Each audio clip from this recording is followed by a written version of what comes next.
بسم الله الرحمن الرحيم. السلام عليكم، ازيكم يا شباب؟ عاملين ايه؟ معاكم دكتور حمدي الراج، وفي تاني محاضرة لينا في مادة الطفيلات ميديكال باراسيتولوجي.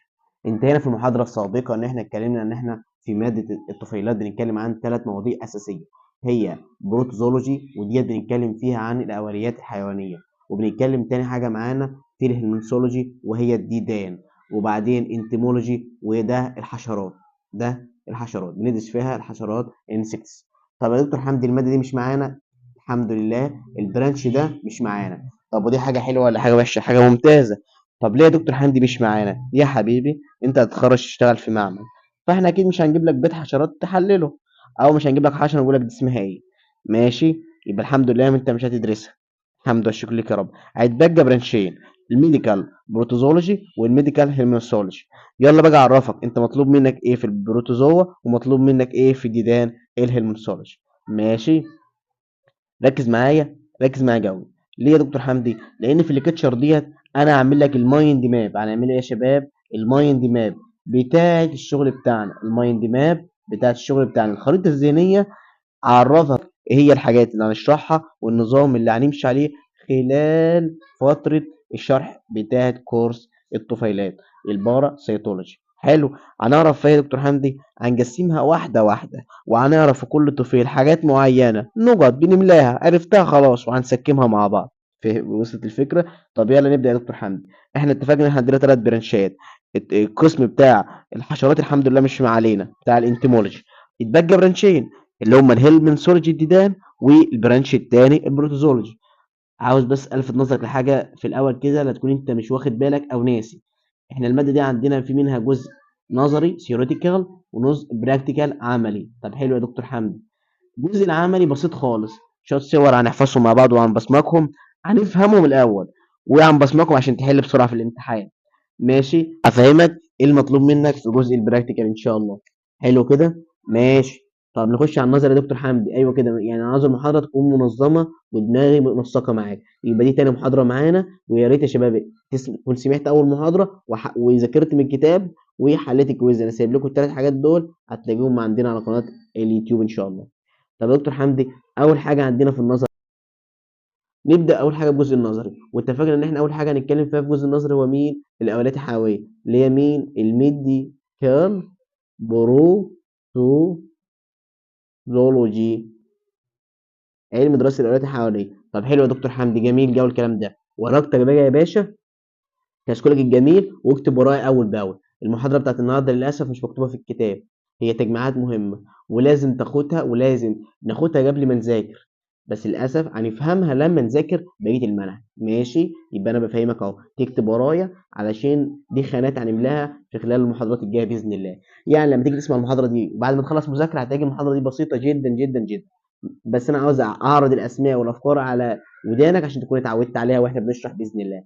والدنيا ان شاء الله مع دكتور حمدي الراجع هتلاقيها فيري ايزي. طبعا اللي حابب يشترك في كورساتنا في كل المواد جميع الاقسام مع الفن الصحي او اي كليه طبيه تانية يقدر يتواصل معانا على الارقام اللي هتظهر على الشاشه. ماشي، صلوا على السلام. الميديكال بروتوزولوجي عندنا هنتكلم فيها في 4 حاجات. ماشي. طب يا دكتور حمدي، قبل ما تقول لي الحاجات اللي احنا هنتكلم فيها الميديكال بروتوزولوجي، صلى على النبي عليه الصلاه والسلام، ممكن الاول كده تقول لي يعني ايه بروتوزوا؟ حاضر. يبقى اول حاجه عاوزين نعرف يعني ايه بروتوزوا. طب يا دكتور حمدي، وبعد ما نعرف يعني ايه بروتوزوا نعرف الشكل بتاعها، مورفولوجي، الشكل بتاع عامل ازاي عشان اعرف اميز البروتوزوا عن غيرها من الكائنات الحيه. ازاي اميزها؟ ازاي عن الديدان؟ لان في ديدان حجمها صغير جوي. اميزها ازاي عن البكتيريا، عن الفيروسات؟ يبقى لازم اعرف الشكل بتاعها. طب كويس، حلو. طب وبعدين يا دكتور حمدي هناخد في البروتوزوا 4 حاجات، هناخد في البروتوزوا 4 حاجات. ماشي، صلى على النبي عليه الصلاه والسلام. بالنسبه للشكل بتاع البروتوزوا وكذلك الديفينيشن، المعنى ما تستعجلش، كل حاجه في وقتها. ماشي، حلو جو. الميديكال بروتوزولوجي هنتكلم فيها في 4 حاجات. ايه هم ال4 حاجات دول يا دكتور حمدي؟ واحده واحده. رقم واحد معانا، خلي بالك عشان ايه هنا قلنا 4 حاجات، نكتب واحد. ايه هم ال4 حاجات دول يا دكتور حمدي؟ رقم واحد معانا يا شباب، الا وهي الانتاميبا. عارفين الاميبا؟ احنا بقى بنسميها انتاميبا. لا انا مش اميبا. انتاميبا، لا انا مش اميبا. ركز معايا في الاسم عشان نحفظ. انتاميبا هيستوليتيكا. انتاميبا من عيله الاميبا. هيستو يعني نسيج، في ماده اسمها هيستولوجي يعني علم الانسجه، والكلام ده ظبطناه في كورس المصطلحات الطبيه. واللي حد عنده مشكله في كورس المصطلحات لحد الان يقدر يتواصل مع التيم ويشترك في كورس المصطلحات. جميل جدا، مفيد لجميع الكليات مهما كنت في فرقه اولى فرقه تانية. الكورس ده بجد هيفرق معاك في ويسهل عليك المذاكره. ليتيكا يعني محلل، فهي محلله للانسجه. بالمناسبه ان شاء الله لما تتخرج كده وتبقى دكتور تحاليل قد الدنيا، او فني تحاليل، او اخصائي تحاليل، اي عينه براز هتاخدها هتلاقي فيها اميبا، سواء العين كان سليم او لا. ماشي، يعني بنسبه تتخطى 90%. وغالبا العين ده لو عنده اسهال والاسهال عنده في تعنيه والى اخره، برضه غالبا هيكون العين ده عنده الاميبا اللي عامله المشكله دي. علاج يا دكتور حمدي؟ يا عم خد جرسون فلاجين بس، الموضوع بسيط خالص. ماشي، هو العلمي بيبقى صعب شويه في دراسته، انما في البراكتيكال وفي حياتك بعد كده تلاقي الدنيا سهله خالص، ما تخافوش. طب ماشي. طب يا دكتور حمدي، الأميبا، وبعدين مين آخد مين بعد الأميبا؟ ماشي، ناخد حاجة ثانية بعد الأميبا بنفس الكولر اهوت. حاجة اسمها حاجة اسمها الماستيجو فور. طب واحدة واحدة يا دكتور حمدي، انت عرفتنا كده دايما بتفهمني، ما تجلبناش وتجري. حاضر. الماستيجو يعني صوت. صوت مش فويس، لا صوت يعني ايه؟ كرباج. عارفين انتم الحيوان المنوي؟ مش الحيوان المنوي ليه راس، هيد، ونيك، وميدل بيس، وزيل؟ الديل بقى بتاع الحيوان المنوي دوت هو ده الصوت. طيب الصوت. طفور يعني حامل. حامل هنا مش معناه ان هو بريجننت يعني حامل يعني هيولد، لا حامل يعني شايل. ماشي، كاري جاي من كلمه كاري يعني ايه؟ يحمل. فهو حاملات الايه؟ الاصوات. بين قوسين اهوت عشان اسهل لك الدنيا، اسمها الايه؟ اسمها الفلاجيليتس، ذوات الاصوات. كلمه فلاجيلم يعني صوت. اصلا الحته دي من الحيوان المنوي اسمها فلاجيلم. ليه الفلاجيلم؟ يبقى ماشي. طب هل الحيوان المنوي من الماستيجوفور؟ يا جماعه الحيوان المنوي ده هو مش تبع اصلا الباراسيتولوجي، مش تبع الطفيليات. انا بس بشبه لك الصوت شكله عامل ازاي عشان الناس اللي بتفهم غلط. حلو. خدت بالي منك اول حاجتك قبل ما تكتب ورايا تكتب مثل الحيوان المنوي لحاجتك. والله يا جماعه انا بشوف مواهب. بقالي كذا سنه في التدريس، سواء طلاب ثانوي او طلاب جامعه. باحس كده إن أنا قاعد مع طالب في ابتدائي، معلش، معلش، وباحس إن هي غلطتي في الآخر إن أنا ما قُلتش المعلومة. ماشي، صلّى على النبي عليه الصلاة والسلام. الماستيك فور ديّة نقسّمها نوعين. هنا كان 1، 2 نبدأ نغيّر الترتيب هنا A وB. لمّا يكون بترتّب A 1، 2 وبعدين هيبقى 3 حاجة نفس الترتيب. لكن الماستيك فور بناخد منها ترتيب بنغيّر نوع الترتيب. هنا كان أرقام يبقى هنا مثلًا حروف.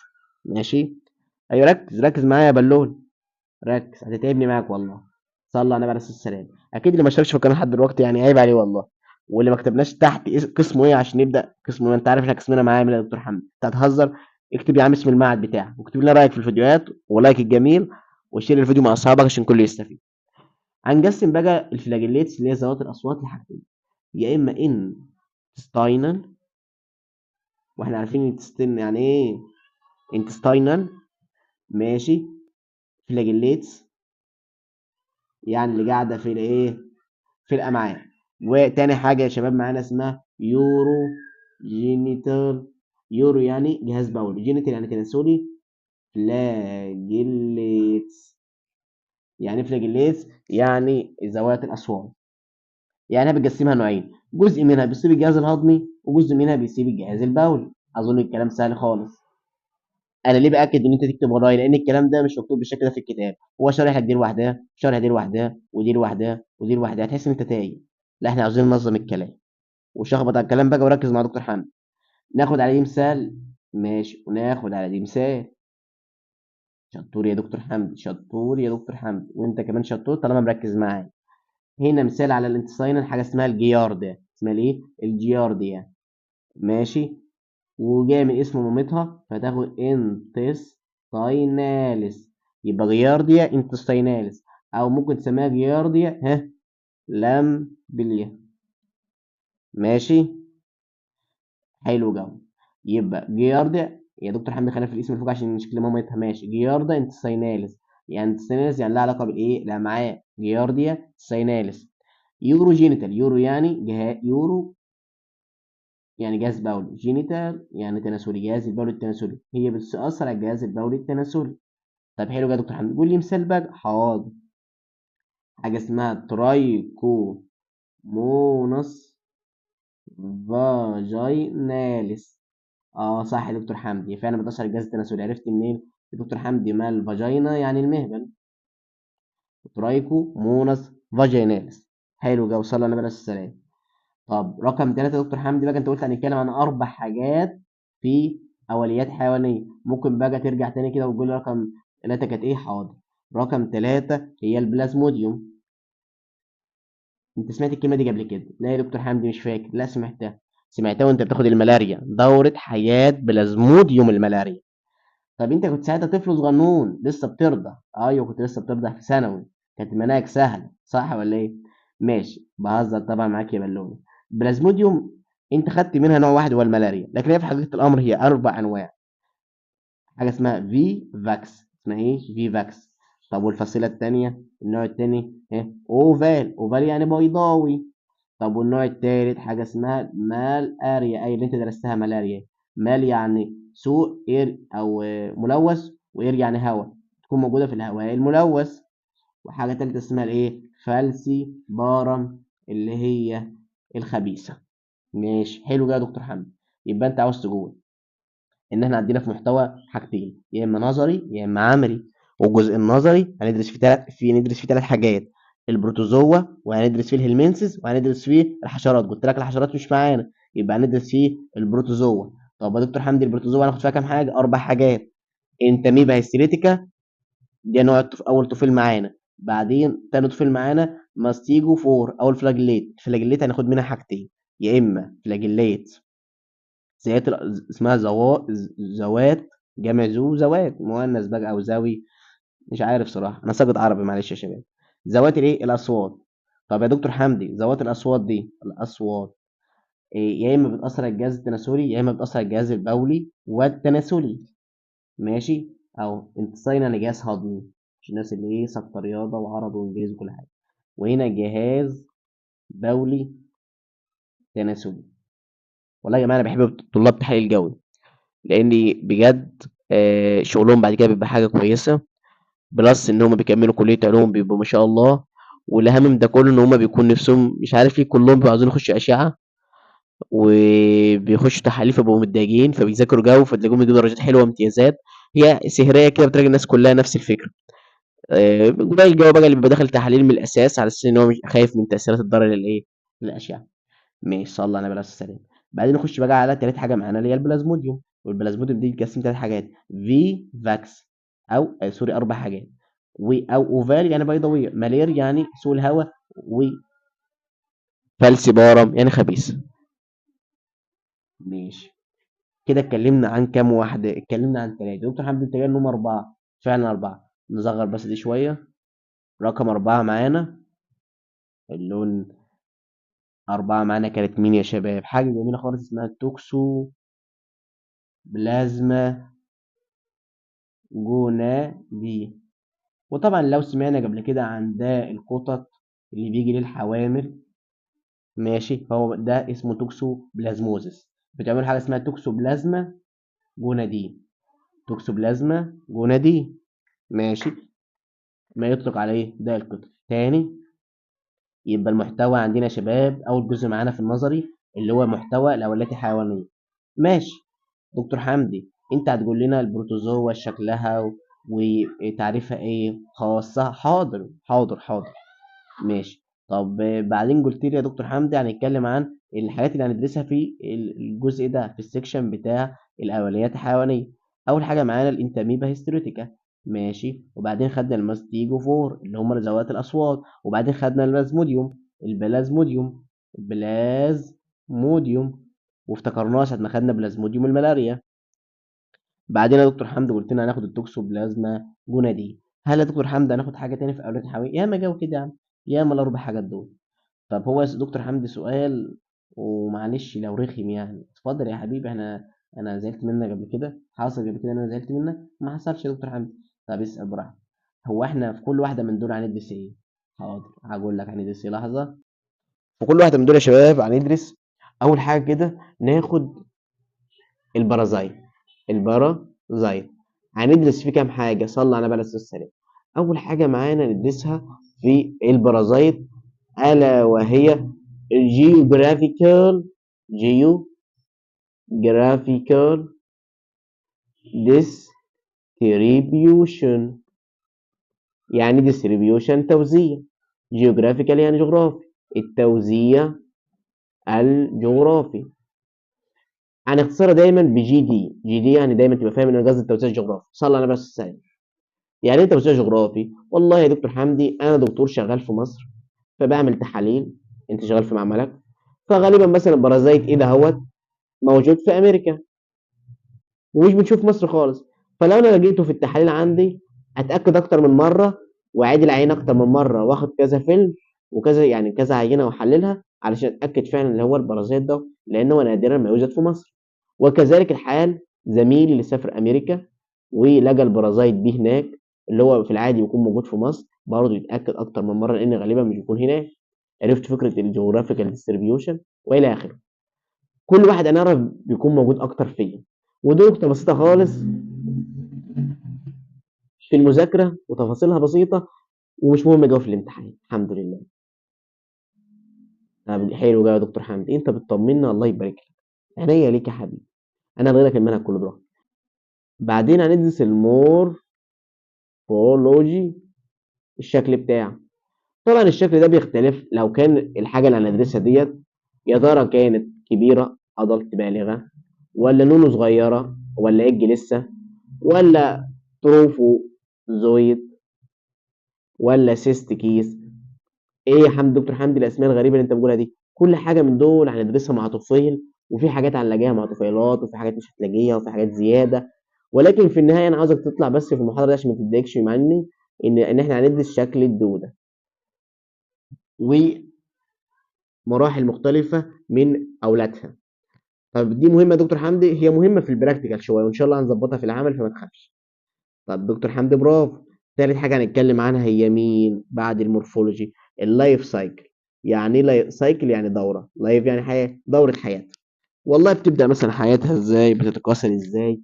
آه والحمد لله مش هنخش في تفاصيل اللايف سايكل جو، لان غالبية اللايف سايكل بتكون كومبليكيتد ومعقدة. طب الله يبارك لك يا دكتور حمدي. اما هندرس فيها ايه؟ هندرس فيها حاجات كده خدناهم في المايكرو السنة اللي فاتت، فاكرين؟ الديفينيتيف هوست والانترميديت. اشرح لك ما تخافش. انترميديت هوست، الريزرفوار هوست، الانفكتيف ستيج، والدياجنوستيك ستيج. هشرح لك ما تخافش. الدياجنوستيك ستيج وبعدهم ناخد الهابيتات، وبعد الهابيتات ناخد المود اوف انفكشن. انا هكتبها لك دايما كده بس انا هكتبها لك تفصيل اهي. المود، طريقه اوف انفكشن للعدوى. صلى على النبي عليه الصلاه والسلام. واحده واحده. يعني ديفينيتيف هوست العائل الاساسي. يعني العائل الأساسي هو العائل اللي البرازيت بيقوم فيه بدورة التكاثر الجنسية. لو انتوا فاكرين في بلازموديوم ملاري اللي خدناه في ثانوي، كان بيعمل دورة التكاثر الجنسية في البعوضة أنثى بعوضة أنوفيلز، فكنا بنسميها ديفينيتيف هوست العائل الأساسي. انفكتيف هوست الانترميديت هوست العائل الوسيط اللي بيحصل فيه التكاثر اللا جنسي اللي هو كان الإنسان في دورة حياة بلازموديوم ملاريا. طب الريزرفوار هوست، احنا عندنا مثلا الإنسان بيكون في معظم الحالات اللي بندرسها بيكون هو يا اما الانترميديت هوست او الديفينيتيف هوست، وغالبا بيكون الديفينيتيف هوست. المهم يعني هو الانسان بينضر. ولكن لو احنا قضينا على على الكائن ده في الانسان ما بيختفيش. ليه؟ لان بيكون ليه ريزرفوار هوست، قطه، كلب، ثعلب، فئران، على اختلاف بقى البرازيت عن نوع البرازيت. طب دي مشكله؟ ايوه مشكله جوه بالنسبه لنا، لان احنا لما بنقضي عليه في الانسان بطرق الوقايه بيفضل البرازيت ده موجود في الحيوان لحين. عشان كده بيسموه ايه؟ ريزرفوار. كلمه ريزرفوار يعني مخزن، ريزرفوار يعني مخزن، مخزن للبرازيت لحين ان احنا مناعتنا تقل او ان طرق الوقايه اللي احنا بنستعملها تقل فيقوم ينتشر تاني. طب حلو بقى يا دكتور حمد، صلى على النبي عليه الصلاه والسلام. طب وبعدين؟ بعدين في حاجه اسمها انفكتيف ستيج. انفكتيف ستيج يعني طور. ستيج طور او مرحله، طور او مرحله، مش طور اللي هو الطور يعني. انفكتيف يعني معديه، انفكتيف المعديه. يعني ايه انفكتيف ستيج؟ الطور المعدي. البرازيت كل برازيت مثلا بيكون فيه 5 6 اشكال مختلفين، في واحد منهم او اتنين بيكون معدي والباقيين لو جولهم ما يعدنوش. ايوه بالظبط كده انت فهمتني. طب الدايجنوستيك ستيج يعني ايه؟ دايجنوستيك تشخيصي. دايجنوستيك يعني تشخيص، ستيج يعني مرحله تشخيصيه. يعني وانت دي بقى اهم حاجه بالنسبه لك عشان تبقى فاهم يعني، ودي اللي احنا هندرسها في العملي بشكل اهم. لما بتلاقي ديت في التحليل بتحلف وتقول والله في عينة البراز او البول، والله الشخص ده غالبا البراز، يعني الشخص ده عنده البرازيت الفلاني. طب الهابيتات يعني المسكن. لو انتوا فاكرين بالكم من شويه ان احنا قلنا مثلا والله في حاجه اسمها انتستاينال فلاجيليتس، معنى كده انا قاعده في المعده. في حاجه اسمها يوروجينيتال فلاجيليتس، معنى كده انا قاعده في الجهاز البولي والتناسلي. يبقى المسكن ده كل برازيت بيكون ليه مكان محبه في الجسم. في حاجه تانية اسمها الفشيولا بتحب الكبد زي ما هنقول كمان شويه. طب يا دكتور حمدي ايه بقى المود اوف انفكشن؟ والله طريقه العدوى. العدوى بقى جايه عن طريق البرازيت ده اخترق الجلد، ولا دخل عن طريق الجهاز الهضمي، ولا دخل عن طريق الهواء. الطريقه اللي عداني بيها ماشي، او الاكل. ونوع الاكل ده ايه؟ ما مثلا في اكل بيجي عن طريق اكل ورق معين، ورق نباتات معين. في اكل بيجي في بارازيتس بيجي لما اكل اكل خنازير، اكل الخنازير لحمه الخنازير، او اكل لحمه البقر، او اكل لحمه المعيز. في بارازيت بيجي لما اختلط مع الكلاب او اختلط مع القطط، فده بيختلف معانا في المود اوف انفكشن. طب يا دكتور حمدي انت زهقتني بقى معلش، ايه انجز. يبقى اول حاجه موجود فين، ودي ما بتجيش في امتحان كتير. بعدين الشكل ودي مهم عشان العملي. بعدين اللايف سايكل ودي بتبقى نقط بسيطه ام سي كيو كده هنجمعها مع بعض فما تخافوش خالص. بالمناسبه انت ممكن تحس ان الكلام صعب واحنا بنشرح كل واحده لوحدها، لكن مع التجميعات ان شاء الله اللي هعملها لك هتحس ان انت حافظ كل البرازيت. ليه؟ هتبقى عارف كل البرازيت ايه اللي بيجمعهم مع بعض وخلص الموضوع. ماشي ماشي يا دكتور حمدي. بتعجبني وانت فاهم يا دكتور حمدي. ماشي يا حبيبي. طب كمل معايا. خدنا اللايف سايكل، ناخد بعد كده مين؟ حاجه اسمها الكلينيكال بيكتشر. الكلينيكال بيكتشر اهي كلينيكال بيكتشر. طب يعني كلينيكال بيكتشر يعني صوره، او كلينيكال يعني العملي، شكل العملي. يعني شكل العملي يعني العيان ايه الاعراض اللي هتبان عليه، الساين والسيمبتومز، الساين والسيمبتومز اللي هتبان على العيان. ماشي. السؤال ليك اهو تفكر فيه، اكتب لي تحت في التعليقات ايه الفرق بين الساينز اند symptoms. ماشي، واكتب لي تحت في التعليقات. صلى على بس السلام. ايه هي الاعراض اللي هتظهر على العيان؟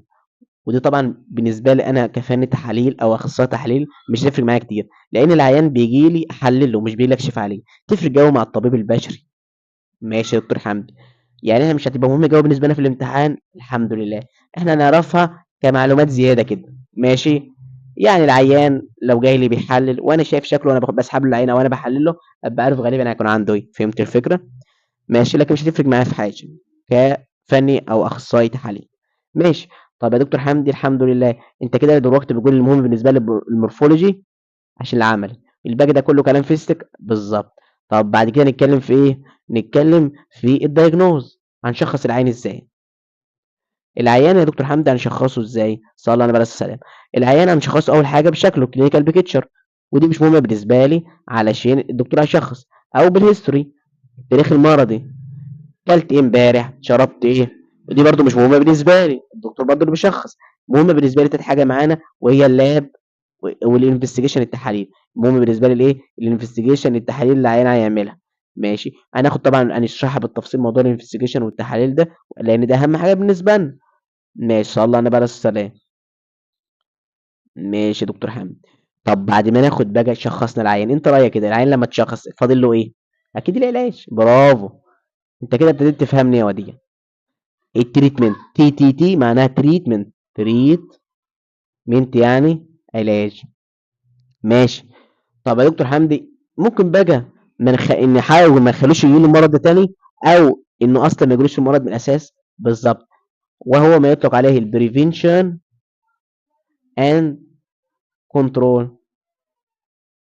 يعني ايه بريفنشن؟ يعني الوقايه، كنترول يعني التحكم. علشان تفهمهم بشكل اكتر، عشان انا ايه مش بحب نقول اي حاجه ونجري وخلاص، لان في فرق بين البريفنشن والكنترول. ركز معايا. ايه الفرق بينهم؟ البريفنشن يا شباب معناها الوقايه، وديت لها مراحل كتير كده حوالي 4 أو 5 مراحل، ولكن بشكل عام المرض ما جاليش فانا ايه امنع وقوعه. ماشي. مش هخش في تفاصيلها دي. الكنترول معناها ان المرض جه وانا هحاول اتحكم فيه، يعني مثلا ما اخلوش يجلب مضاعفات. ماشي بشكل بسيط خالص، لان هي ايه بتنشرها بالتفصيل في ماده طب الايه المجتمع. الكوميونتي. ماشي، صلى على النبي عليه الصلاه والسلام. حاجه تانية انا زهقت منك يا دكتور حمدي؟ لا احنا مش عايزين منك حاجه تانية يا عم، جزاك الله خير على كده. قول لي تاني احنا مطلوب مني يا دكتور حمدي. حاضر، نصغر بس سنه علشان ايه كلك يكونوا ظاهرين في الصوره. حاضر ماشي. اول حاجه يا شباب محتاج منك تكون عارف الجيوغرافيكال ديستريبيوشن اللي هي الجي دي، يعني التوزيع الجغرافي. حلو، الفيروس ده البرازيت ده اكتر في انهي بلد؟ ماشي. طب تاني حاجه شكله، ودي مهمه جدا عشان العمل. وبما ان احنا هنتكلم عن الشكل، ففي دوده كبيره وفي عيالها، ناخد كل واحده براحتنا وندرسها. وزي ما قلت لك هفهمك الشكل ازاي، وبعدين اعرفك ازاي تبصمجها. والاهم بيني وبينك البصمجه، عشان لما تخش الامتحان تكون عارف الشكل. لان انت في حياتك العمليه مش محتاج ده كله، انت بيكون معاك اطلس. اطلس بيكون في كل الصور ده. لو غلبت بتبص في الصوره في الاطلس فما فيش فيها مشكله يعني في حياتك العمليه. حلو. ولكن ان انت تكون عارف شكل البرازيت ده بيسهل عليك الايه، في حياتك حتى اسرع. اللايف سايكل بتاعه البرازيت، قلنا ان هي بتبقى صعبه شويه، ولكن الحمد لله الله يبارك لهم اللي حاطين الكتاب شايلينها من علينا، بيدينا تفاصيل بسيطه خالص. اننا نعرف مين هو العائل الاساسي، مين هو العائل الوسيط، مين هو العائل الاحتياطي، وكذلك ايه هو الطور اللي بيعدي، وايه الطور اللي انا لما اشوفه في التحليل اعرف ان ايه البرازيت ده. كلمه طور يا شباب يعني مرحله ستيج. ماشي، عشان الناس بس ما تكونش ميس اندرستاند. الهابيتات يعني المسكن، قاعده فين في جسم الانسان. طب والمود اوف انفكشن، طريقه العدوى عامله ازاي.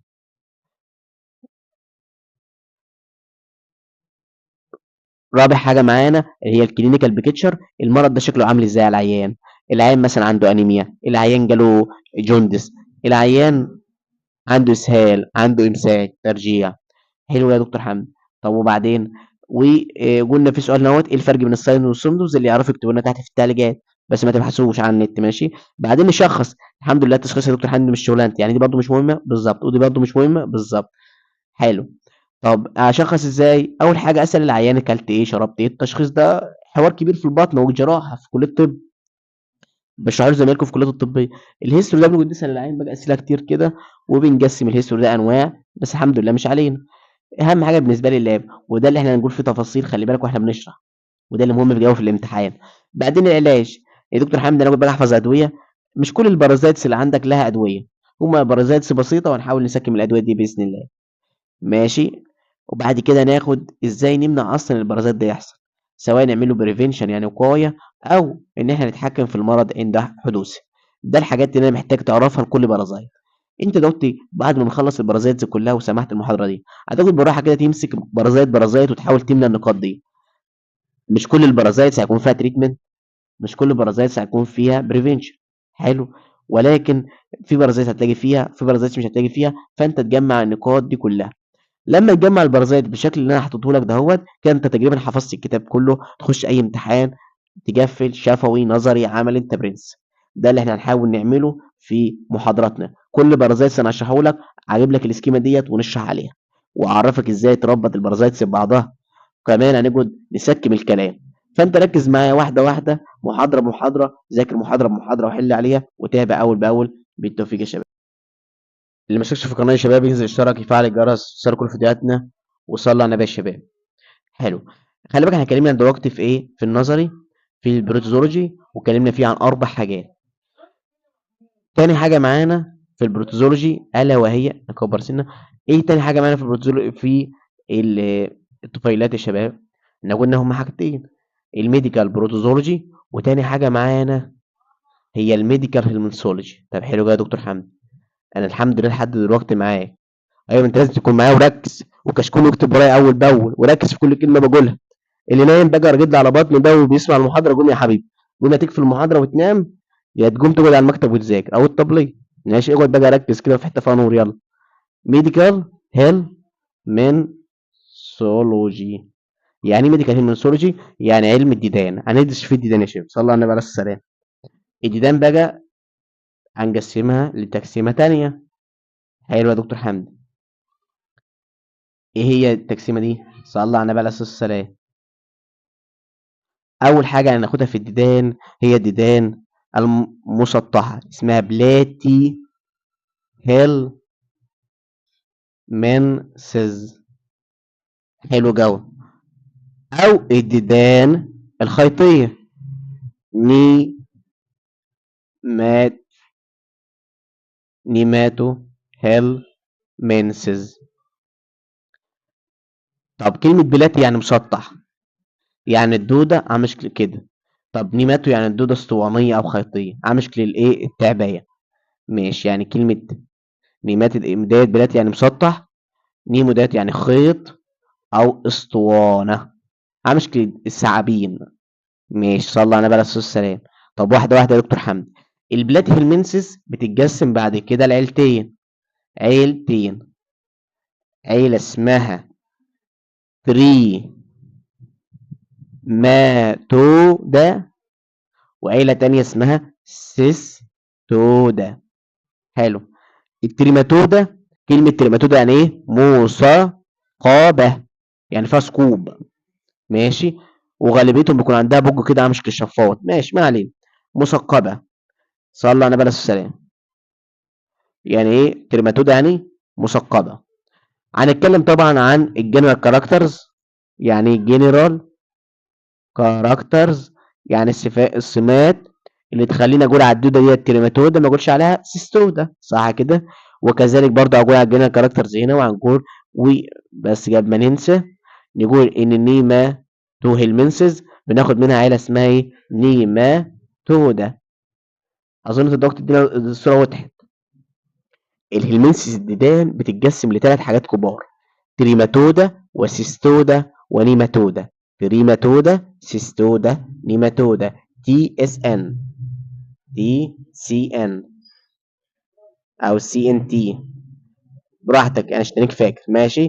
يبقى تريماتودا، سيستودا، نيماتودا. طب انت يا دكتور حمدي قلت لي التريماتودا يعني مثقبه، وهنا برضه هنقول الجنرال كاركترز بتاعتها. طب سيستودا يعني ايه؟ كلمه سيستودا يعني مجسمه، مجسمه كده.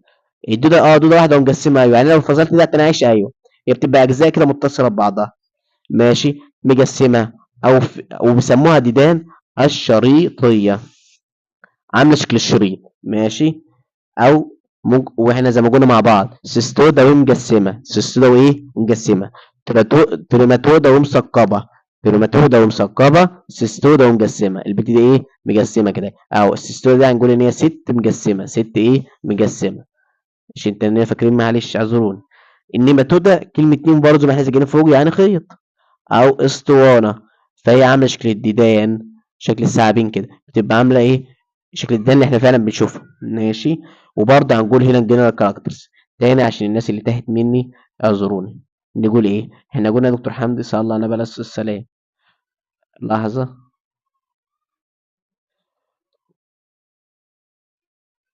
قلنا الهلمنس، درسنا مع بعض دلوقتي ايه الهلمنسولوجي، وقلنا ان هو بيتكون من حاجتين: بلاتي هيلمنسز ونيماتي هيلمنسز. البلاتي بنقسمها اتنين، يا اما تريماتودا يا اما سيستودا.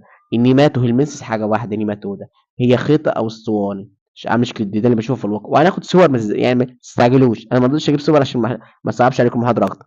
لكن هنا بنقسمها حاجتين: سيستودا ست مقسمه، سيستودا ست مقسمه، تريماتودا يعني مثقبات. وهناخد امثله ما ايه ما تزعجوش معانا. طبعا انا محتاج اعرف الجنرال كاركترز بتاعت كل واحد.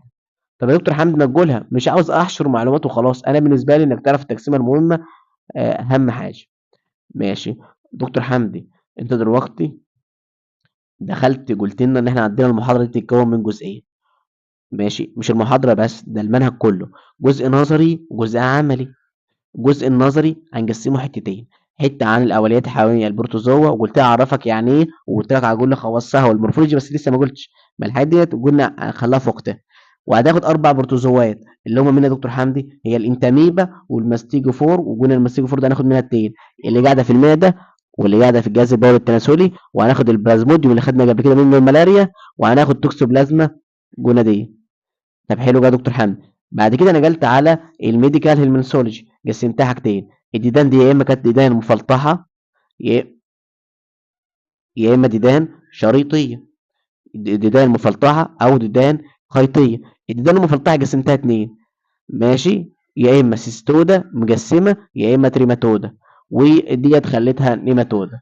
وقلت لها اعرفك الخواص الجنرال كاركترز، السمات الاساسيه بتاعت كل واحده وايه اللي بيميزها عن الانواع التانيه. ولكن قلت لي خلاها في وقتها افضل. حلو. اخدك بقى واجري بيك، معلش اعذرني، للحته مهمه.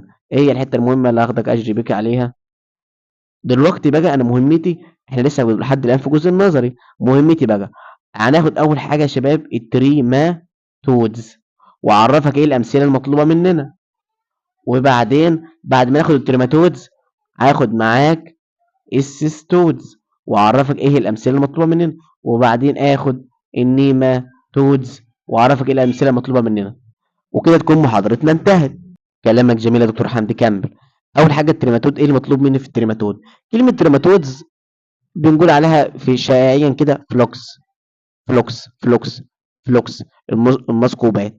طبعا قسمها عندنا في النظر بتاع الديدان، هنتكلم عن ثلاث حاجات كبار اللي هم التريماتود، ثلاثه كلاس كبار: تريماتود، سيستود، نيماتود. قلنا نقول سي ان تي: سيستود، نيماتود، سيستود، نيماتود، تريماتود. قلنا تريماتود المثقوبات، سيست يعني ست مقسمه المقسمات او الديدان الشريطيه، نيماتود اللي هي الديدان الخيطيه او الاسطوانيه اللي بتبقى عامله شكل التعابين كده، ماشي. تريماتودا اول حاجه كده هناخد منها اول عيله كبيره معانا حسب المكان: ليفر فلاكس. ماشي، كلمه ليفر يعني كبد، فممكن نشيبها نكتب هيباتيك فلاكس، يعني الفلاكس اللي بيصيب الكبد. هناخد منها مثال. مين المثال اللي هناخده منها يا دكتور حمدي؟ صلى الله على النبي عليه الصلاه والسلام. المثال اللي هناخده منها اسمها الفاشيولا، فاشيولا عشان مفشله. طب هي مفشوله يعني ايه؟ كبيره في الحجم. دي كبيره جوه يا شباب. حتى اسمها بصوا فاشيولا جايجانتيكا. كلمه جايجانتيكا يعني جاينت يعني كبيره، وديت اكبر لارج ليفر فلاكس، ده اكبر واحد. بالمناسبه دي مش هتشوفها في التحاليل خالص، ومش هتجيب لك عند عيان. ليه؟ هي بتصيب البشر مفيش مشكله في دي، وبتصيب النباتات وبتصيب الحيوانات. الفكره في ايه؟ ان هي كبيره في الحجم، فانك تحللها في البراز. الدوده اصلا كبيره في الحجم، يعني مثلا قد صباعك كده، قد عولتين من صباعك، فبتنشاف بالعين. ماشي، حلو كده يا دكتور حمد. طب بعدين، لكن احنا بنحللها بطرق تانية يعني. حلو، الهيباتيك او الليفر فلاكس. طب تاني حاجه معانا يا دكتور حمدي، يبقى اول واحد معانا هو الهيباتيك. ماشي، واحدة واحدة زي ما احنا ماشيين، واحدة واحدة. صلى على النبي عليه الصلاة والسلام. اللي ما شافش الشباب في القناة ينزل يشترك، فعل الجرس يشترك كل فيديوهات. طب تاني حاجة هنتكلم عنها يا دكتور حمدي، ألا وهي الانترن ستاينال انتستاينال، يعني الأمعاء. انتستاينال فلكس يعني فلكس اللي بيصيب مين؟ اللي بيصيب الأمعاء. حلو بقى يا دكتور حمدي. طب ده هناخد منها ايه؟ برضه نفس الفكر، ناخد منها حاجة اسمها هيتيروفيس. هيتروفيس هيتروفيس هيتروفيس هيتيرو يعني مختلف، جاي من كلمة هيتروجينوس يعني مختلف. فيس يعني جروس أو نمو، هي نموات مختلفة عن بقية الفلكس. ماشي، يبقى هيتروفيس اسمها ايه؟ هيتروفيس. ماشي. طب تالت حاجة يا دكتور حمدي، صلى على النبي عليه الصلاة والسلام. تالت حاجة معانا اللي هي البلاد فلكس. يبقى لو احنا قسمنا الفلكس او الترماتود حسب المكان، هيكون عندنا ثلاث اماكن: يا اما بتصيب الليفر، على فكره دي الحاجات اللي عليك، ده الباراسيتولوجي ده علم كبير جو، ماشي. وانتستينال فلكس وبلاد فلكس، يبقى انت تاخد ثلاث عائلات. ناخد من كل واحده حاجه واحده بس، مش هاخد منها امثله كتير. الليفر بتصيب الفلكس، اللي بتصيب الليفر ناخد الفاشيولا.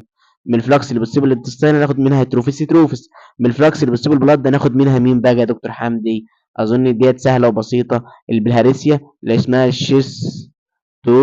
والشيستوزوما خمس انواع، البلهارسيا خمس انواع، في منهم ثلاثه بيصيبوا الانسان واثنين بيصيبوا الحيوان. اللي بيصيبوا الحيوان مش هيجوا لنا في الامتحان ولا علينا في المنهج، لان احنا مش هنلاقيهم عند انسان.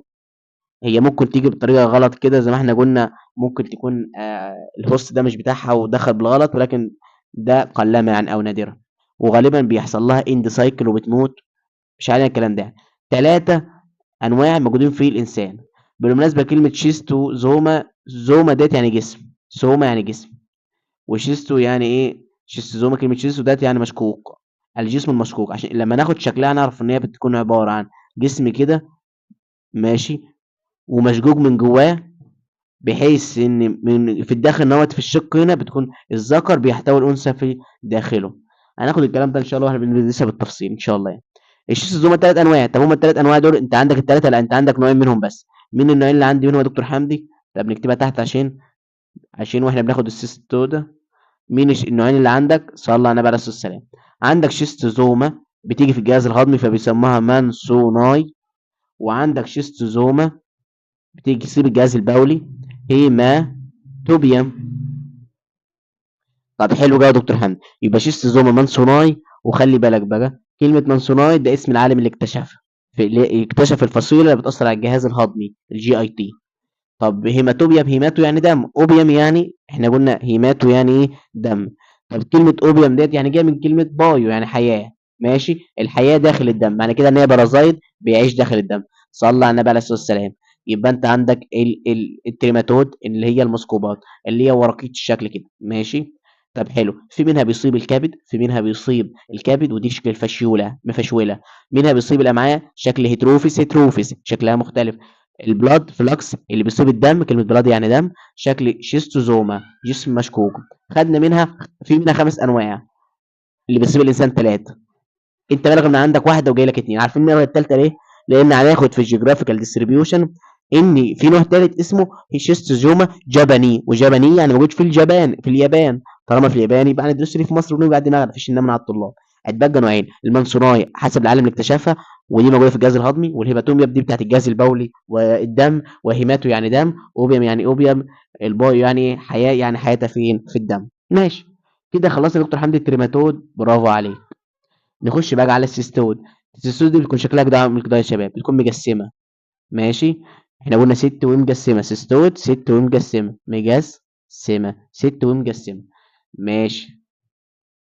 نمسح طيب دول.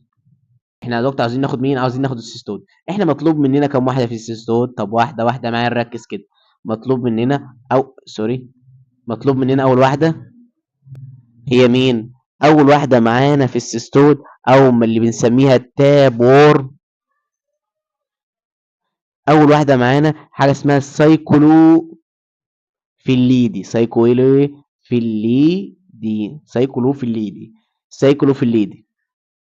طبعا احنا هناخدهم كلك؟ لا، هناخد واحده بس اسمها ايه؟ ناخد واحده بس اسمها التينيا. اظن كمان سمعنا كلمه تينيا دي كبير. ايوه التينيا بقى دول جرايب بقى. ماشي طبعا، بس في تينيا تانية فطريات. ماشي، التينيا اللي هنا ايه؟ طفيل تبع الديدان. وانهي نوع بالظبط؟ تبع البلاد هيلمنسس، الديدان المفلطحه.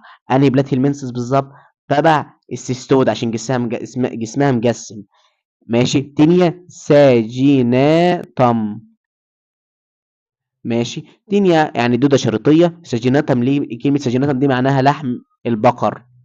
معنى كده ان هي بتجيلنا لما ناكل لحم البقر، عشان كده بنسميها الاسم التاني، بنسميها البيف وورم.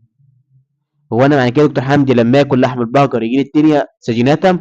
لو انت اكلت لحم البقر في تينيا ساجيناتم، او الطور المعدي اللي هو الانفكتيف ستيج بتاعت التينيا ساجيناتم، في خاصه المصل، لو احنا كلناها وكانت محتويه على الطور المعدي وما تمش طهيها بشكل كويس، يعني هي لو مش محتويه على الطور المعدي فانت سليم، او محتويه عليه وتم طهيها بشكل كويس يبقى انت سليم. عشان كده يا شباب دايما بنصح للناس اللي متابعه معايا في نظام الدايت، بقول لهم اي حاجه كلوها نص سوا وتكون صحيه، ما عدا البروتين، ما عدا البروتين اللي موجود في اللحم. اللحمه والبيض محتاجين الافضل ان هم يكونوا سوا كامل، خاصه اللحمه والفراخ محتاجين ان هم يكونوا، الاسماك برضو السوا بتاعهم يكون كامل علشان البرازيتس ديت تموت.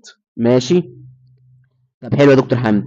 طب كده خلصنا من اول واحده معانا الا وهي السايكلو في الليدي. طب وهناخد منها مين؟ التيناسيجيناتم. وكلمه سايكلو يعني ايه؟ كلمه سايكلو يعني حلقي، وفي الليدي يعني ورقه. ماشي. طب تاني واحدة يا دكتور حمدي معانا اسمها ايه؟ تاني واحدة معانا اسمها الهايمينو ليبس نانا. هايمينو ليبس ايه؟ نانا. كلمة نانا يعني نونة صغننة، كلمة فعلا نانا يعني قزمة، واعرفكم مسمينها نانا ايه. هايمن يعني غشاء، ليبس يعني ايه؟ غشاء محرفش كده، غشاء، غشاء بس ايه؟ في حرافيش، في قشور. ماشي. كلمة هايمن دي برضو يعني شبه غشاء البقارة، اسمه هايمن. ماشي، يبقى هايمينو لبس نانا. طب انا الكلمة دي صعب عليا وتجيلة يا حبيبي، اختصارها الاتش نانا، الاتش نانا، الاتش نانا، الاتش نانا، النونة. نانا النونة. عارفين مسمينها نانا ليه؟ لان ديت هناخد ان هي دوار. الدوارف يعني ايه؟ قزم.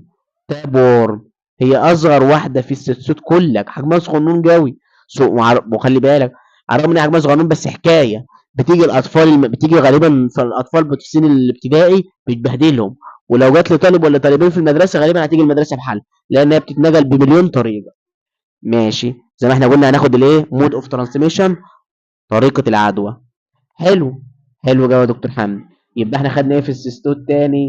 خدنا حاجتين، يا اما السايكلوفيليدي يا اما الهايمينوليباسنانا. السايكلوفيليدي خدنا منها التينيا ساجيناتم.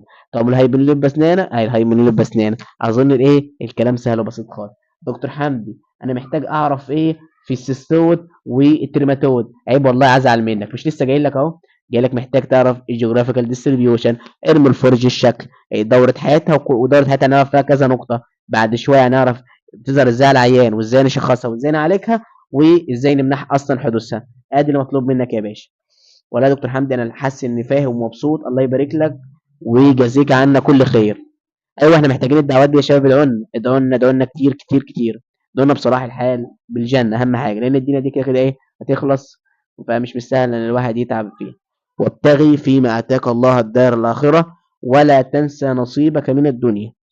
نخش بقى عن النيماتود. النيماتود دي بقى هناخد منها الجنرال كاركترز، السمات الاساسيه بتاعتها. ماشي، بس مش موضوعنا دلوقتي.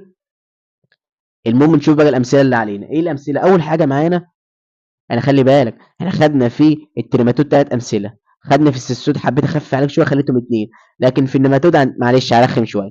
هناخد كذا مثال. هناخد كام مثال يا دكتور حمد؟ هناخد 5. 3 و2 كام؟ 5. يبقى هنا مجموعهم 3 و2 5. اول واحده يقول لك ده الشخص ده عنده، الطفل ده عنده سكارس. ايوان، بس هي اولها ايه بقى؟ اسمها اسكارس. اسكارس. اسكارس ايه يا شباب؟ اسكارس لامبريكويد. وتعالى نشوف الاسم جه منين. كلمة أسكارس يا شباب ده رقم واحد معانا.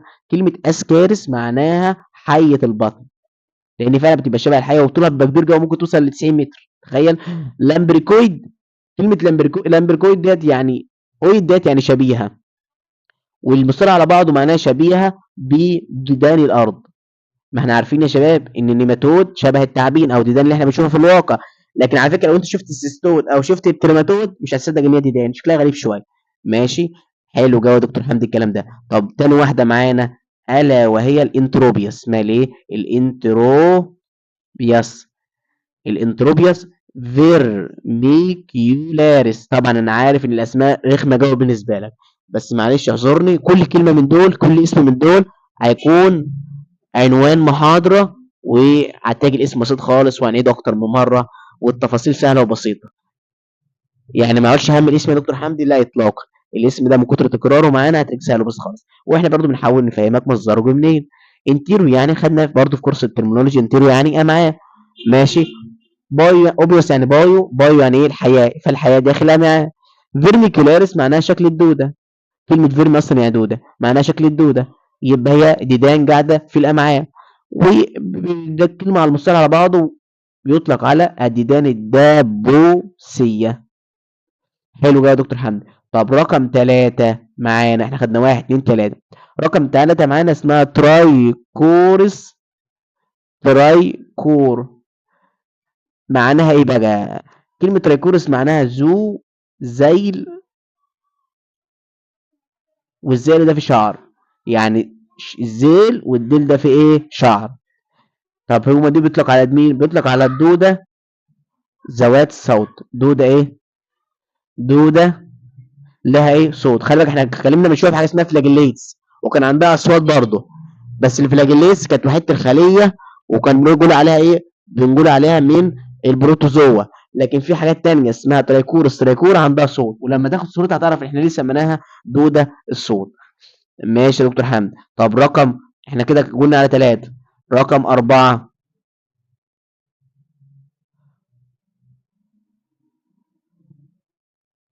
رقم 4 في حاجة اسمها الهوك وورم. كلمة هوك يعني خطاف، يعني عندها حاجة كده مسنية بتمسك بيها. وديت نوعين. أنا عارف إن الحاجات كترت جو عليك، معلش هنعيد ده كله تاني واحدة واحدة، وفي الشرح هنعيده مليون مرة.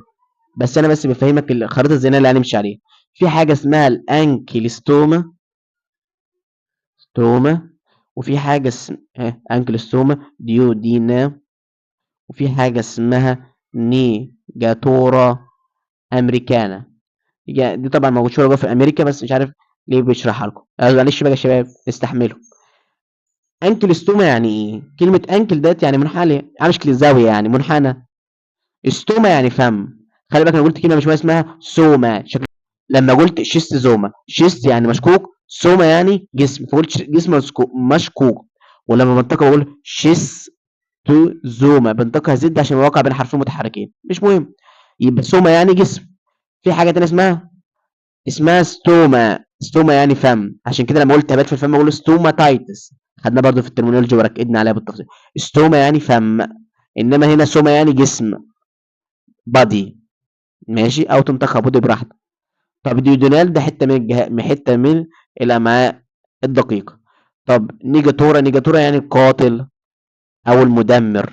امريكانا يعني الدوده انتشرت في امريكا وبهدلت الدنيا يعني. يبقى الهوك وورم معناها الديدان الخطافيه، لها خطاف، عندها خطاف بتمسك بيه. طب نقسمها اتنين، يبقى انكلوستوما ديودونال، وعرفنا جت منين. ماشي. دي يبقى عندها فم محني وبتأثر على جزء من الامعاء الدقيقه الديودينام. ماشي، خدنا الكلام ده في الاناتومي ازاي السمول انتستين. طب النيجاتورا امريكانا يبقى القاتل اللي موجود في امريكا. يعني خلي بالك احنا خدنا لحد دكتور 4، وانت جاي لي يا دكتور حمدي ان هم 5. حاضر. رقم 5، رقم 5 معانا الا وهي الفيلاريال وورمز. وكلمة فيلاريا جاية من كلمة حاجة اسمها فيلم. فيلم يعني خيط، الديدان الايه الخيطيه. ودي طبعا احنا عارفين ان عيله من عيلات النيماتودا، وكل النيماتودا اصلا خيطيه. ماشي، ايه الجديد هنا ما تفهمش. حلو. طب وناخد منها مين؟ ناخد منها حاجه مشهوره قوي اسمها الويشريشيا بانكروفتي. ويشريشيا بانكروفتي. ويشريشيا ده اسم العالم، وبانكروفتي اسم عالم. ده الاثنين حطينا اسمهم مع بعض لاسم الدوده. ماشي، ده عالم لوحده ده عالم لوحده، ولكن احنا الاثنين سمينا الدوده باسمهم هما الاثنين. طب تاني يا دكتور حمدي بقى، علشان انا سحت منك، عيد لي بقى المحاضره من الاول خالص بعد اذنك. ده انت يا اخي دخلت مننا في حاجات ومواضيع كتيره كده. معلش عدنا المحاضره تاني من الاول. حاضر. ركز بقى عشان نلم الدنيا لمه سريعه. انا عارف ان انا ما قلتش جزء البراكتيكال، هقوله حاضر. صلى على السلام. الليكتشر التانية معانا في الباراسيتولوجي هنتكلم فيها عن جزئين كبار: جزء البراكتيكال بتاع المنهج كله، وجزء النظري بتاع المنهج كله بشكل تفصيل. لا، ده احنا هنشوف المايند ماب والخريطه اللي هنتكلم عنها باقي اجزاء المنهج. ماشي. اول حاجه جزء النظري هنقسمه حاجتين: جزء نظري خاص بالاوليات الحيوانيه البروتوزوا، وجزء نظري خاص بالديدان. حلو حلو يا دكتور حمدي. يبقى الاوليات الحيوانيه وديدان. طب كان في جزء ثالث في البرازيت اللي هو بتاع الانتمولوجي. ايه الانتمولوجي ده يا دكتور حمدي؟ بتاع الحشرات. ماشي، قلنا لا احنا مش هندرس الحشرات. يبقى عندنا جزئين، رقم واحد A ورقم B. طب يا دكتور حمدي ناخد اول حاجه البروتوزوا. يعني ايه بروتوزوا؟ شكلها خواصها، قلنا ده مش موضوعنا خالص، ده احنا هنتكلم بالتفصيل عن البروتوزوا. ولكن الاهم حاجه بالنسبه لي دلوقتي ان نعرف هنتكلم عن مين. اول حاجه الانتاميبا هيستوليتيكا. ماشي، وعرفنا الاسم جه منين. هيستو يعني نسيج، ليتيكا يعني محلل. وخدنا بعد كده الماستيج فور. فور يعني حامل، ماستيج يعني صوت. حاملات الاصوات اللي هي الفلاجيليتس. خدنا نوعين من الفلاجيليتس: يا اما انتستينال فلاجيليتس بتاثر على الجهاز الهضمي، يا اما يوروجينيتال بتاثر على الجهاز البولي التناسلي. بعد كده اتكلمنا عن البلازموديوم اللي احنا خدنا منها جزء. بعد كده الملاريا، بس هم 4 انواع، وبالمناسبه احنا هناخدهم بس اسامي، لكن اللي هندرسها برضه بالتفصيل هي الملاريا. حلو. بعد كده هنتكلم عن التوكسوبلازما جونادي، وده معروف بداء القطط. كده خلصت يا دكتور حمدي البروتوزوا؟ ايوه خلصت يا باشا، هي جزء بسيط خالص. هتبقى لنا جزء الهيلمنثولوجي. جزء المينسولوجي ده هنقسمه نوعين: يا اما ديدان مسطحه ومفلطحه بنسميها بلاتي هيلمنسز، او نيماتي هيلمنسز الديدان الاسطوانيه اللي عامله شكل القلم اللي انت ماسكه حاليا. طب دي النيماتود نيماتو هيلمنسز بنقسمها نيماتود وخلصت. طب بلاتي هيلمنسز بنقسمها حاجتين: يا اما تريماتودا يا اما سيستودا. كل واحده من دول محتاجين نعرف الخواص العامه بتاعتها، مش موضوعنا خالص دلوقتي. انا اهم حاجه بالنسبه لي اعرف كل واحده هندرس فيها مين. ماشي.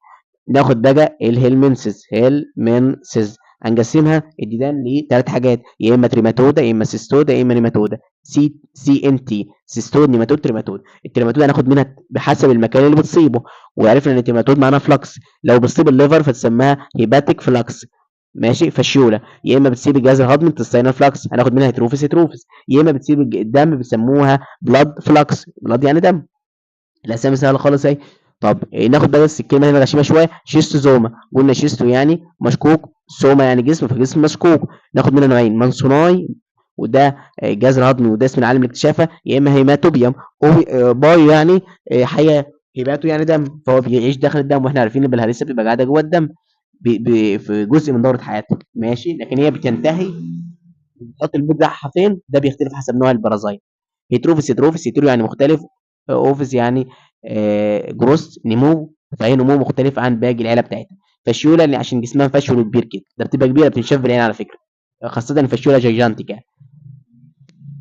بعدين هنا يبقى هنا عندنا ثلاث حاجات، سيستود عندنا حاجتين، نيماتود 3 و2 5، عندنا خمسه. طب سيستود بنسميها التاب وورم. ماشي. طب التاب وورم يا دكتور حمدي بنسميها ايه؟ صلى على النبي عليه الصلاه والسلام. التاب وورم عندنا منها حاجتين بس، يا اما سايكلوفيليدي وهناخد منها التيناس جيناتم. ماشي. والتيناس جيناتم بنسميها البي فورم. يا اما النونه، النونه مين؟ الاتش نونه، الاتش نانا، الهايمن اللبس نانا، هايمن يعني غشاء، لبس يعني محرفش كده، في نقط، سوري. يبقى هايمن يلبس نانا، نانا يعني قزمه، هايمن يعني غشاء، مش غشاء البقار اسمه هايمن برضه، لبس يعني محرفش او في قشور. حلو جو، صلى الله عليه السلام. يبقى هايمين ولبس نانا، ودي النونه بيسموها دوارف وورم، يعني الدوده الصغننه، دوارف تاب وورم. يبقى الجنه الكبير اللي هناخد فيها تفاصيل كتير النيماتود. النيماتود خمس حاجات، اول حاجه الاسكارس، اللامبركويد، اسكارس يعني حيه البطن، لامبيركويد يعني شبيهه بيدان الارض. حلو جو. طب انتروبياس فيرميكولاريس، انتيرو يعني امعاء، باي يعني حياه، يبقى حياه داخل الامعاء، فيرم يعني دوده، فيرميكولاريس يعني شكل الدوده، ودي بتطلق على الديدان الدبوسيه. بعدين تالت حاجه معانا ترايكورس، ترايكورا، وديت عشان بيكون عندها ديل بتكون شبه الصوت، بيكون جسمها بيكون عامل شكل الصوت، بيكون عامل شكل الكرباج كده حرفيا. ماشي. هناخد شكلها ما تخافش. طب الهوك وورم، الهوك وورم يا شباب دي ناخد منها حاجتين، يا اما نيجاتورا امريكان، ودي موجود في امريكا عشان كده اسمها امريكان اهيت، من جيوغرافيكال ديستريبيوشن. ونيجاتورا ده قاتل ومدمر. طب الانكلوستوما، انكل يعني منحني، عامل شكل انكل يعني زاويه. ماشي. طب ستوما يعني فم بتاعها منحني، وديودينال يعني بتصيب جزء من الامعاء اسمه ديودينم. وفلاري فورم. ماشي. هناخد بعد كده الفلالي وورم، الفلالير وورم، ودي الديدان الخيطيه برضو، لان كلمه فلالير جايه من كلمه فيلم يعني خيط. وماشي. وناخد منها عيله وشريشيا بانكروفتي، وقلنا وشريشيا والبنكروفتي كلاهما اسماء ايه؟ علماء. ماشي. طب انت يا دكتور حمدي وقت لحد الان كلمتنا عن جزء النظري، فين بقى جزء البراكتيكال؟ حاضر عيوني، حاضر، صلى على النبي عليه السلام. احنا خلصنا الايه؟ النظري. ماشي. وناخد بقى جزء البراكتيكال، صلى على النبي عليه الصلاه والسلام. جزء الايه؟ العملي. الجزء العملي بيتقسم برضو لجزئين، جزء عملي ليه علاقه بمين؟ ليه علاقه بالبروتوزوا، يا اما ليه علاقه بالهلمنسز.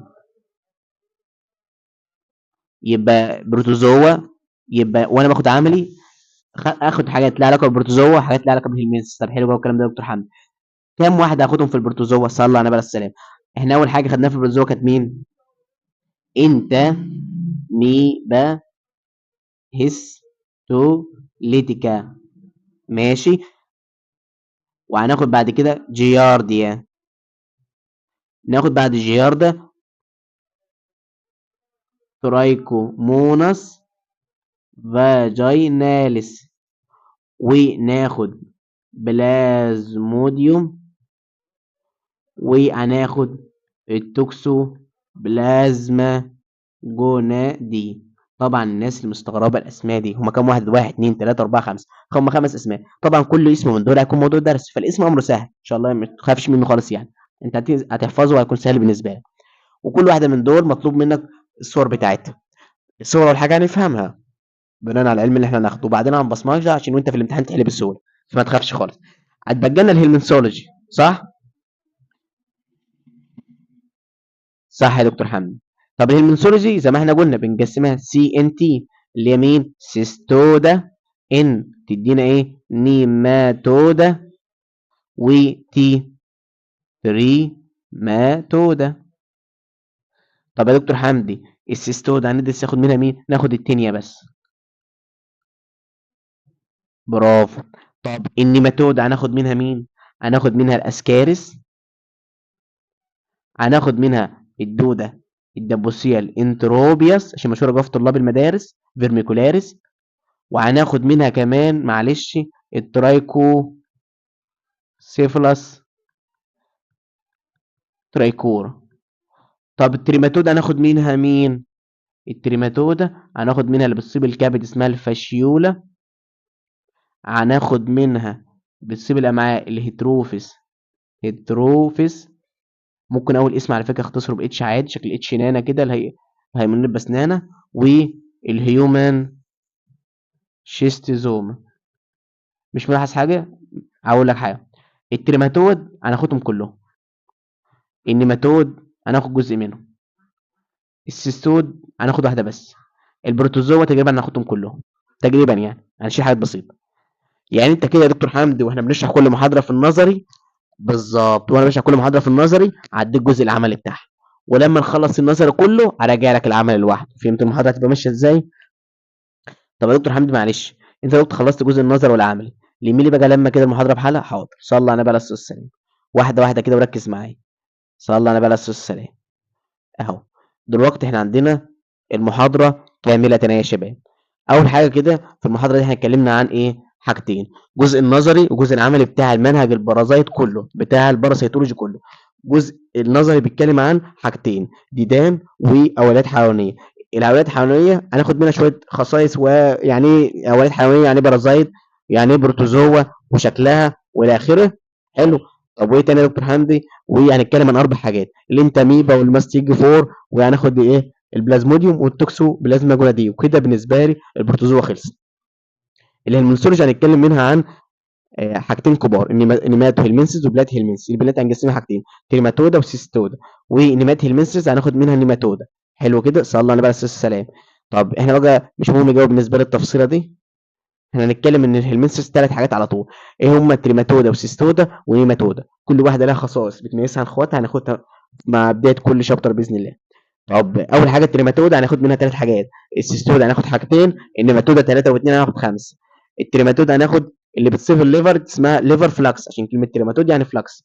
طب اللي بتصيب الانتستينال تبقى اسمها ستاينال فلاكس، اللي بتصيب البلاد بلاد فلاكس، وكل واحده عليها مثال او اثنين. بعدين السيستودا مثالين، سايكلوفيليدي وناخد منها التينيا، تينيا سجيناتا، ودي بتكون بتيجي عن طريق نقل اكل لحم البقر ملوث بيها. طب الهيمينوليت بسنانه، ودي قلنا اصغر تاب وورم، عشان كلمه سيستود اصلا ممكن نشيلها ونكتب تاب وورم.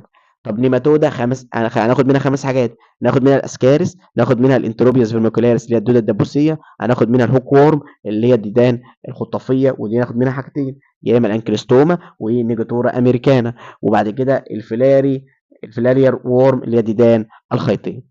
طب يا دكتور حمدي كده انت خلصت الجزء العملي النظري، نخش على الجزء العملي البراكتيكال، ناخد منه حاجتين برضه، يا اما بروتوزوا يا اما هيلمنسز. البروتوزوا هناخد منها كام حاجه؟ خمس حاجات، الانتاميبا هنتكلم عنها في العملي، والجياردا في العملي، وتريكورز تريكموناس فاجيناليس في العملي، بلازموديوم في العملي، توكسوبلازما جونادي في العملي. يعني تقريبا كل المواضيع. بعدين في المنسولوجي هنقسم برضه ثلاث حاجات، سيستود نيماتود تريماتود. السيستود هنتكلم على التينيا، النيماتود هنتكلم على اسكاريس وانتروبياس فيرميكولاريس والتريكوسيفلس تريكوريس. والتريماتود هنتكلم على الفاشيولا والهيتروفيس تروفيس والهيومن شيستوزوم. طب يا دكتور حمدي في كل واحده من دول سواء كانت بروتوزوا ديدان هيلمنسس هنتكلم عن ايه؟ هنتكلم يا شباب عن النقط اللي انا وضحتها ديت. يعني انا في كل محاضره اروح جاي حاطط السكيما ديت وماليها كده، يبقى المحاضره خلصت. وطبعا هنهتم بجزء البراكتيكال. طب حلو جدا يا دكتور حمدي. اول نقطه معانا الجيوغرافيكال ديستريبيوشن، وده التوزيع الجغرافي، وزي ما قلت لك مش مهم جدا في الاسئله لان تقريبا كلك متشابهين وهنميزهم مع بعض. سهل يا دكتور حمدي. ماشي. ومهم جدا التجميعات اللي احنا هنعملها بعد ما نخلص الشرح. المورفولوجي الشكل بتاعها، وده مهم عشان العملي. بعدين اللايف سايكل، وهنعرف اللايف سايكل كذا حاجه، شكل العائل الاساسي الديفينيتيف هوست، العائل الوسيط الانترميديت هوست، العائل الاحتياطي، والطور المعدي، والطور اللي انا بشخص منه، والهابيتات مسكنها جوه داخل جسم الكائن الحي، والمود اوف انفكشن اللي هو ايه؟ طريقه العدوى. بعدين انا في كلينيكال بيكتشر يعني الصوره او الاعراض اللي هتبان على العيان، وقلت لك سالتك سؤال قلت لك ايه الفرق بين الساين والسيمتومز، واكتب لي تحت في التعليقات وشوف مين اللي هيفوز معانا. وبعدين اشخص العين ازاي، وقلنا التشخيص ده بيمر بمراحل كتير. انت طبعا العين هيجي لك يعمل تحليل، فانت اهم حاجه بالنسبه لك اللابوراتوري، وده هنهتم بيها قوي احنا بنشرح. بعدين هنعالج ازاي وهنعمل بريفنشن وكنترول ازاي. يا رب تكون المحاضره نالت اعجابكم. ثانك يو فور تايم. احنا كده اتكلمنا عن سكيما عام عن مشي منهج الباراسيتولوجي ازاي. وفي المحاضره اللي فاتت خدنا مقدمه الباراسيتولوجي. بدءا ان شاء الله من المحاضرات القادمه هنبدا بان المحاضره القادمه تكون عن الاوليات الحيوانيه على البروتوزوا. هناخد اول بارازيت معانا ونقسمه زي ما احنا اتكلمنا النقاط الاساسيه ديت. طبعا مش كل البارازيتس هيكون فيها كل الحاجات ديت، وفي بارازيتس ممكن يكون فيها حاجات زياده، لكن ديت الحاجات اللي هتكون مشهوره ان شاء الله مع معظم البارازيتس. ومع كل بارازيتس هيكون معانا كويز نحله، هسيب لكم الكويز بتاعه في وصف الفيديو، بس عشان تشجعونا ان احنا ننزل محتوى اكتر وننزل محتوى بسرعه، ونهتم بقسم معامل، قسم مختبرات. ده اللي هيشجعنا. طبعا اللايك الجميل، الكومنتات التحفيزيه، شير للفيديو ده مع القسم بتاعك، مع الجروبات، مع كل اصحابك، علشان ده يشجعنا ننزل باقي المنهج. بحبكم بحبكم في الله. شكرا ليكم. كان معكم دكتور حمدي الراج. السلام عليكم ورحمه الله وبركاته.